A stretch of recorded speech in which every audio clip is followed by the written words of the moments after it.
What's up, guys? It's your homeboy Cowboy Crook coming to you from Magnolia, Texas, the Big Mag Nasty, here just north of Houston. Uh, so bad I want to head up and get to the game. Actually, right now, if I left, I could probably get there in time. But hey, we need to move forward. I want to do my things here, get the channel rolling again. I have internet here. I won't have what happened to me last week happen again, which was I got to that bar and they had no internet. I couldn't do my live stream from there. So today I want to go over the reasons we really have an outstanding chance to take care of business today. Today I'm going to talk about the offense and our defense. Yesterday I kind of talked about the strengths of the Washington Redskins in the video that I posted yesterday. So take a look at that. The strengths of that Washington defense, it's the front.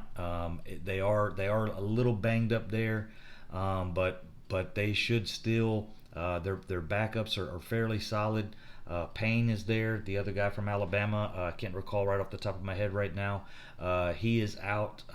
Allen. Jonathan Allen is out for the game. He will not be there today. Last report I saw, so that does free up a little bit of on the run game for us. I don't expect to see a big plate full of Zeke today. The reason I say that is just because I look at Washington's weaknesses. I look at what Kellen Moore. I think Kellen Moore is changing, and we will see. I know we don't have enough information. We don't have enough game footage with the Kellen Moore offense to see, if this is like real yet or not. But man, the offense looked outstanding.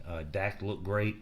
His arm looked better. Maybe Kitna's got this guy on the right regiment, on the doing the right quarterback drills and working on this accuracy thing. Pocket presence. Pocket presence doesn't matter as much if you have a good pocket. If the offensive line is able to get you a good pocket, you don't have to have outstanding presence and feel that guy breathing down your neck. You can sit back in that pocket, be relaxed. Dak looks really good, guys. I'm going to tell you this. We had two receivers over 100 yards. You guys know that. Cooper and Gallup went over 100. Cobb had 69 and the touchdown. Gallup had a touchdown. We looked so solid at the receiving core. And another thing is, guys, we did not even see Tony Pollard catch a pass out of the backfield, which is one of the things we're kind of looking forward to this year. Zeke only had one reception out of the backfield. So you look at the workload that Zeke has taken on so far, and he should be fresh today.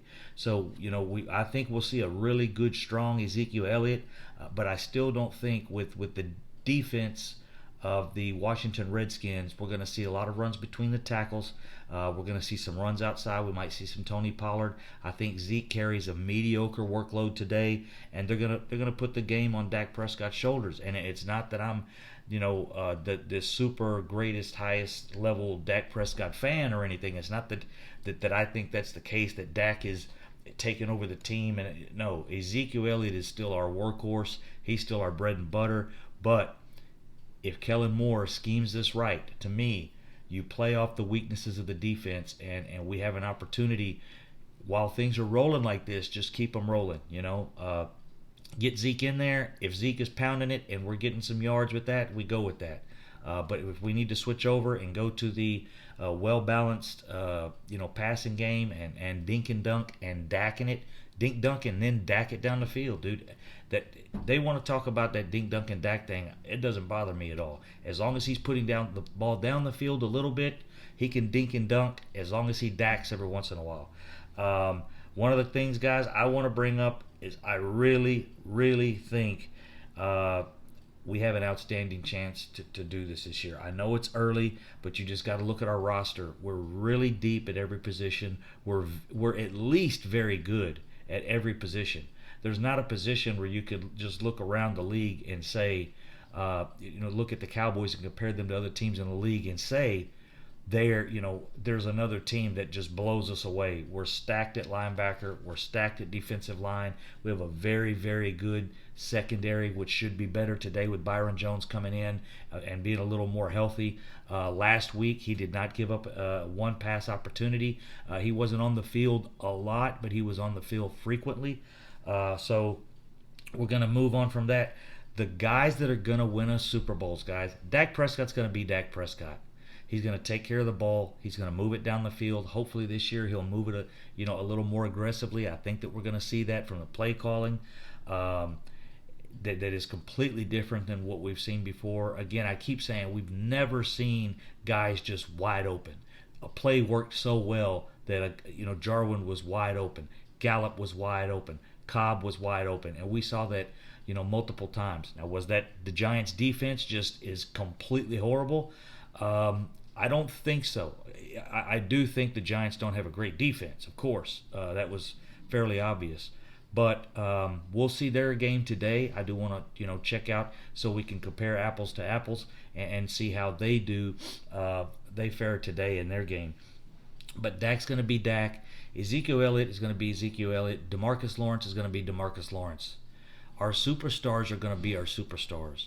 The teams that win Super Bowls are the teams that have your mid-range guys, your mediocre guys that are on your roster. They've shown sparks and highlights of good play, but they step up and have an outstanding year.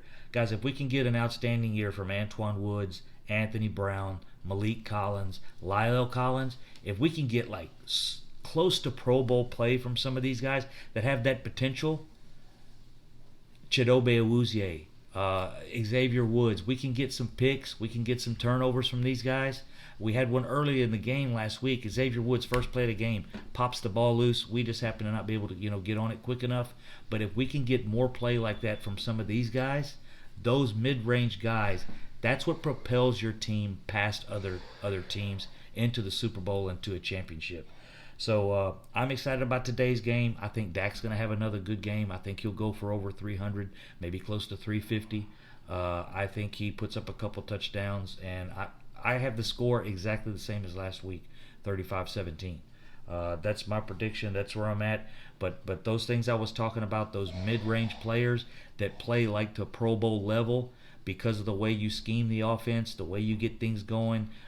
Tony Pollard, if we could get him in there and him be like our Alvin Kamara, you start to see our team turn into that New England Patriots type format. That's how they format their team.